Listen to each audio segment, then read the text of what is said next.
In this episode of MGUY, I'm driving a brand new Audi A4.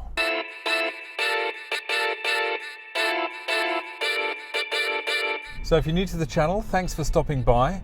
My name's Simon, I'm a car addict, and I'd encourage you to check back on my back catalogue of videos. There's over 130 now, with cars such as a Maserati Gran Turismo, Audi R8, and Mercedes-Benz crazy CL65 with a V12 twin turbo with 1,000 Newton meters of torque. So enjoy those. If you enjoy what you see, it'd be great to have you as a subscriber. So the R8's currently having the control arm bushings replaced at Audi Alto Artarmon, and so I've got this loan car which I thought I'd do a quick review on because it's a pretty much brand new Audi A4.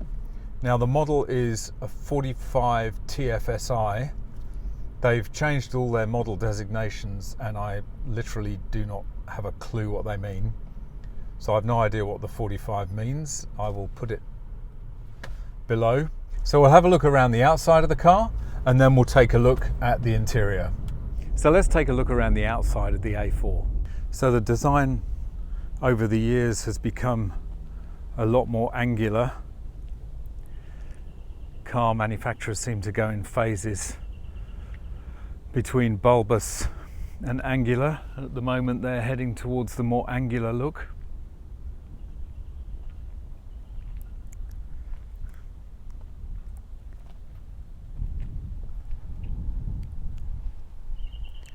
Certainly an attractive looking car from the outside.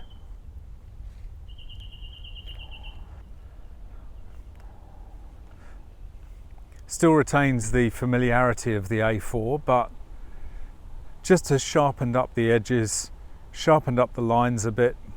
Really does make it look very, very nice. Details like the headlights and the grille design as well is just little touches which make it distinctive. Audi has a new key design which is quite nice. Just adds a little bit of quality.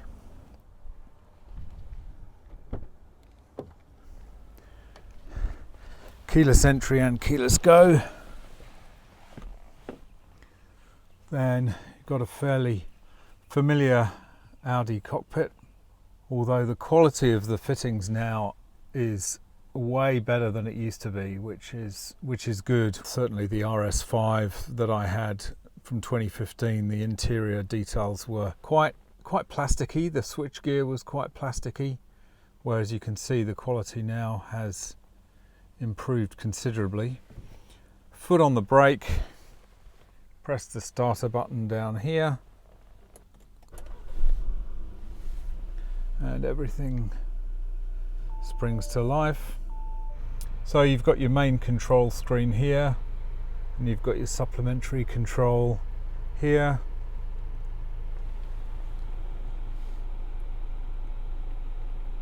Climate controls. Like this with the display within the control. I think that's really cool.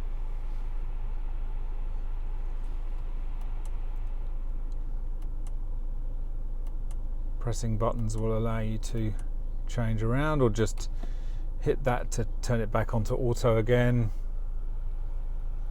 You've got your various drive select modes here. Automatic engine stop if you want to disable that, which any sane person would. Traction control off. You've got your automatic parking and park sensors. Further down we have our infotainment controls, quick access for nav and tel, radio and media there, and then you've got your main control dial, and this, I understand you can actually write letters on that, kind of like a touchpad. This is your gear shift. Again, you've got a control here, but you just nudge it forward, so it's like a toggle. It's not like you shift it into different positions. It's like a toggle. Park is back on here. electric park brake, of course, and you've got hill hold there. But you know, generally very nice cockpit. Quality of the buttons and switches is very high. As I say, a huge improvement, which is great. You've got a top-down park camera, front and rear as well for parking. Tilt and slide sunroof, which is nice, and decent amount of space in the back. We'll just hop in the back and I can show you the amount of space in the back.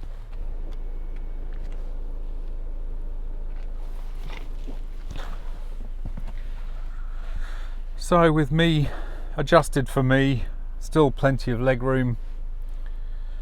Yep, comfortable. You've got single zone climate control in the back here. Yeah, little cutouts above your head there, which means that you actually don't hit your head on the top, which is very good. Let's have a look in the boot. Probably won't open. Oh, there we go. Spacious, and you've got folding rear seats as well, which is great because that allows you to put long items through. For that trip to IKEA, you can certainly do that with this car. Quick look under the bonnet.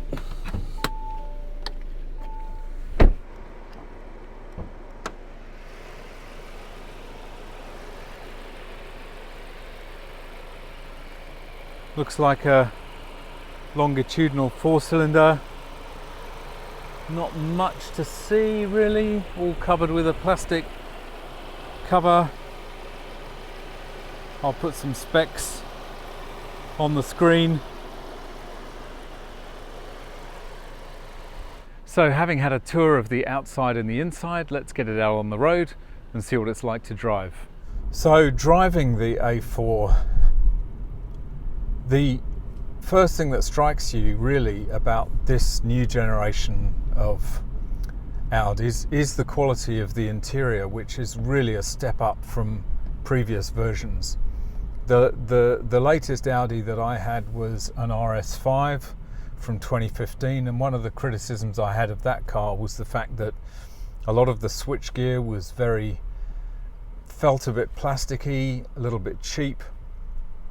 You can tell that Audi have really upped their game on the interior quality. The switchgear it's got this metallic feel to it now, which is great. The quality of the interior material seems to be a lot better. I love the new digital display, which has a rev counter plus speedometer, plus you've got your infotainment or your navigation information in the middle, which is very, very useful. You don't need to keep referring off to the display on the side. Really does make accessing the information a lot easier. So this is just a fairly base 4-cylinder with an S-line package, which is kind of some of the sporty bits from the S models transplanted in, and that does make it feel a little bit more special. So it's got this different gear shift, which instead of just moving it into different positions, you just kind of push forward or push back to toggle between the various gears, and you've got a park button actually on the gear shift itself. Oh, there's a nice GT2 RS there. I'll just go in behind that so we can take a look at it. There it is. How about that? Oh, nice plate as well. Look at that ridiculous wing though, my God. It's like a Batmobile. As always with Audi, the paddles are just so plasticky. It's one of the real drawbacks on Audis. They never put decent paddle shifters, like an afterthought. and it's something it's tactile. You make contact with it every time you're driving in manual, and every time it reminds you that they couldn't be bothered to put some decent paddles on it. It's the same with the R8. They're a little bit better in the R8. They do have a touch of chrome on them, but still feel really plasticky. And so yeah, thanks for joining me on this little review. Hope you've enjoyed it. If you did enjoy it, don't forget to smash that like. It'd be great to have you as a subscriber, and hit that notification bell. You can follow me on Instagram at mguy.tv or Twitter at mguy_TV. I look forward to seeing you in the next video. Bye for now.